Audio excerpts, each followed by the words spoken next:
ഇതൊരു കുട്ടി shopping video ആണ് കേട്ടോ. ഈ മാസത്തെ ഹോസ്റ്റലിലേക്കുള്ള സാധനങ്ങൾ വാങ്ങാൻ ഞാൻ റേച്ചലും കൂടെ ഇന്നലെ തീരുമാനിച്ചിട്ടുണ്ടായിരുന്നു. പക്ഷേ ഇപ്പോൾ നമ്മൾ ആ ഡയറക്ഷനിൽ നിന്നൊക്കെ മാറി ഇപ്പോൾ സ്റ്റുഡിയോ എത്തി നിൽക്കുകയാണ്. അവൾക്കൊരു ഫ്രണ്ടിന് വേണ്ടി കുറച്ച് സാധനങ്ങൾ മേടിക്കാനുണ്ടായിരുന്നു, അത് വാങ്ങാൻ വേണ്ടി പോയതാണ് കേട്ടോ. അത് കഴിഞ്ഞ് പിന്നെ ഉച്ചയ്ക്കല്ലേ നമ്മൾ ഇറങ്ങിയത്. എത്ര ബഡ്ജറ്റ് ലാഭിക്കാൻ നോക്കിയാലും വിശപ്പ് വരുമല്ലോ. അപ്പം പിന്നെ നമ്മൾ ബിരിയാണി കഴിക്കാമെന്ന് വിചാരിച്ചു. ഞാനൊരു ബീഫ് ബിരിയാണിയും അവളൊരു ചിക്കൻ ബിരിയാണിയും പിന്നെ 2 ലൈം ജ്യൂസാണ് കേട്ടോ ഓർഡർ ചെയ്തത്. നല്ല ടേസ്റ്റ് ഉണ്ടായിരുന്നു. അത് കഴിഞ്ഞ് ലുലു മോളിലേക്ക് ഒന്ന് പോയിട്ട് വരാമെന്ന് വിചാരിച്ചു. കാരണം ഇൻ കേസ് വല്ല റംസാൻ്റെ ഒക്കെ ഓഫേഴ്സ് അവിടെ ഉണ്ടാവുമെന്ന് വിചാരിച്ചിട്ടാണ്. അപ്പോൾ പോകുന്ന വഴിക്ക് നമ്മൾ പെറ്റ് സ്റ്റോറിലൊന്ന് കയറി അവിടെ കണ്ട കാഴ്ചകളാണ് കേട്ടോ ഇതൊക്കെ.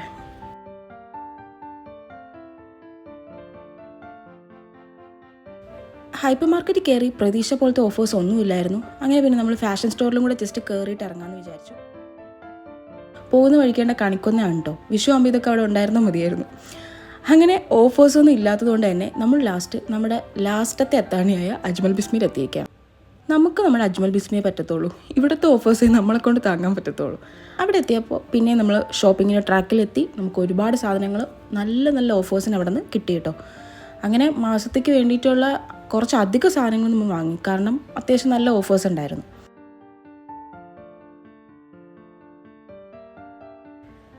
ഇത്രയും അധിക സാധനങ്ങൾക്ക് ഈ ഒരു എമൗണ്ടാണ് ആയിട്ടുണ്ടായിരുന്നത്. ഒരു 1500 താഴെയാണ് നമുക്ക് ഇത്രയും സാധനങ്ങൾക്ക് ആയിട്ടുണ്ടായിരുന്ന എമൗണ്ട്. അപ്പോൾ തന്നെ ഊഹിക്കാമല്ലോ എത്രത്തോളം ഓഫേഴ്സ് ഉണ്ടാവുമെന്ന്. പിന്നെ ഇത്രയും സാധനങ്ങളും കൊണ്ട് നമുക്ക് നടന്നു പോകുന്നത് പോസിബിൾ അല്ലാത്തതുകൊണ്ട് നമ്മളൊരു ഊബർ എടുത്ത് തിരിച്ച് ഹോസ്റ്റലിലേക്ക് പോയിട്ടോ.